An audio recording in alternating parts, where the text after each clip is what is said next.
ආයු බොහෝ වේවා සුබ දවසක් යාළුවනේ කොහොමද ඉතින් ඔන්න තවත් ඔයාලට වැදගත් වෙන වීඩියෝ එකක් තමයි අරගෙන ආපි. ඉතින් මේක අස්සසුම තියෙන අයටත් නැති අයටත් ගොඩක් වැදගත් වෙනවා. ඉතින් ඒ මොකක්ද කියලා දැනගන්න කලින් ඔයාලගෙන් පුංචි ඉල්ලීමක් කරන්න ඕන. ඔයාලා තාමත් අපේ channel එකත් එක්ක එකතු වෙලා නැත්නම් මෙන්න මේ විදිහට කියලා channel එක subscribe කරලා ඊට එහා පැත්තෙන් තියෙන notification bell එක all දාලා තියාගන්න. ඉතින් යාළුවනේ අඩු ආදායම්ලාභී පවුල් වෙනුවෙන් තමයි මේ සහනාධාරය ලබා දෙන්නේ මූල්‍ය ආධාරයක් හැටියට තමයි මේක ලබා දෙන බව සඳහන් කරන්නේ. ඉතින් අඩු ආදායම් ලාභී පවුල් වෙනුවෙන් නිවාස ආධාර ලබා දීමේ වැඩපිළිවෙලක් ආරම්භ කර ඇති බව නිවාස හා ඉදිකිරීම් අමාත්‍යාංශය පවසනවා.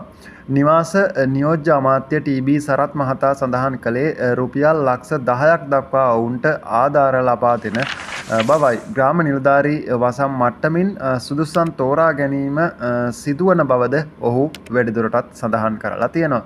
ඉතින් ඔන්න ඔයාලට අඩු ආදායම්ලාභී පවුල් වෙනුවෙන් තමයි මේ රුපියල් ලක්ෂ 10ක් දක්වා මූල්‍ය ආධාරයක් ලබා දෙන්න කටයුතු කරන්නේ. නිවාස සංවර්ධන අමාත්‍යාංශය තමයි මේ වැඩ කටයුත්තට සම්බන්ධ වෙලා සිටින්නේ.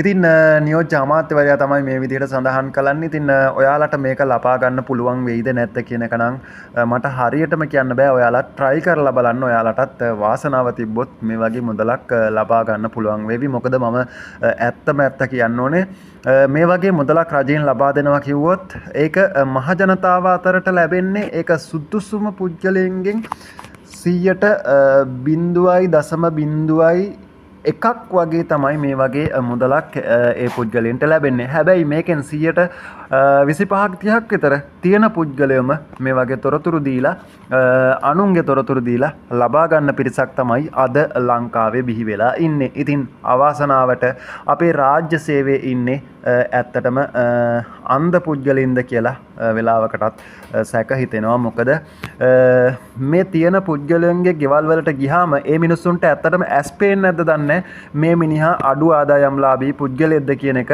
හරියට දැක බලාගෙන ඒ ෆෝම් එක පුරවලා ගෙනියන්න. නැත්නම් එහෙම නැත්නම් ඒ මිනිස්සුන්ට බයේද? එහෙම නැත්නම් දේශපාලඥයන්ට බයේද? එහෙම නැත්නම් තමන්ගේ රස්සාව නැති වෙයි කියලා බයේද?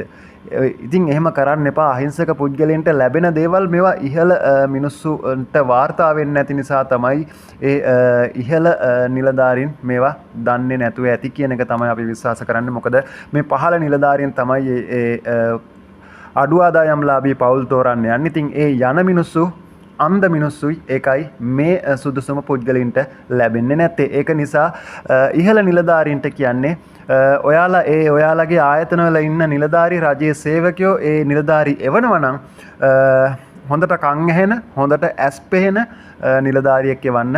මොකද මේ සමීක්ෂණ හරියට කරලා සුදුසුම පුද්ගලයන්ට මේ අපේ බදු සල්ලිම මේ පුද්ගලයන්ට ලබා දෙන්නේ. ඒක නිසා ඒ දේවල් හරියට නැති පුද්ගලයන්ට අඩු ආදායම්ලාභී කියන ඒ නම තියෙන ඒ පුද්ගලයන්ටම ලබා දෙන්න ඕනේ. නිසා අන්ධ පුද්ගලයෝ එවන්න එපා මේ සමීක්ෂණ කරන්න. ඒක නිසා ඉහළ නිලධාරී මේ සමාජ මාධ්‍යවල සැරිසරන වීඩියෝවත් බලලා කරුණා කරලා ඔයාලගේ නිලධාරීන් හදාගන්න. මොකද අන්ධ නිලධාරීන් ඒ වැඩ කටයුතු කරන ඒ පිරිසක් ඉන්නවා. සමාවෙන්න ඒ පිරිසක් ඉන්නවා. ඒ පිරිසට නෙවෙයි මේ කියන්නේ. ඇස්කම් හොඳට පේන ඉන්ටෝ කරලා ගත්ත රාජ්‍ය නිලධාරීන්ට තමයි මේක කියන්නේ. ඉතින් ඒ වගේ හොඳට ඉන්ටෝ දුස්්‍යාබාධ නැති පුද්ගලයෝ තමයි රාජ්‍ය සේවයට අරන් තියන්නේ. අන්න ඒ පුද්ගලයන්ගේ ඇස් මේ වෙනකොට අන්ධ වෙලා තියෙනවා.